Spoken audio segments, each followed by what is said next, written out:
Aldundian erabaki honekin, udalon egoera ahuldu egiten da COVID-19 aurre egiteko momentuan. Udalak gara, herritarrengandik gertuen gauzen, instituzioak eta euren beharrari erantzuten gabiltzenak.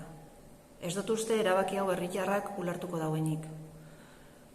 Ez da aldundiak udaloi diru ekarpen bat egin dozkuna, baizik eta instituzio guztixak finantziazio banaketa adostu bat dakula.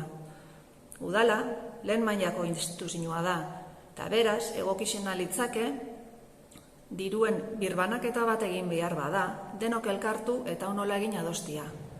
Ez du bidezko ikusten, komunikabideen bitartez abisatzia, guri dagokigun diru kopuru bat gaurtik aurrera ez dela ingresatuko. Hori dako gobernantza? Oztopo danan gainetik, alkatiok, herritarrak erdigunean jartzen jarraituko dugu.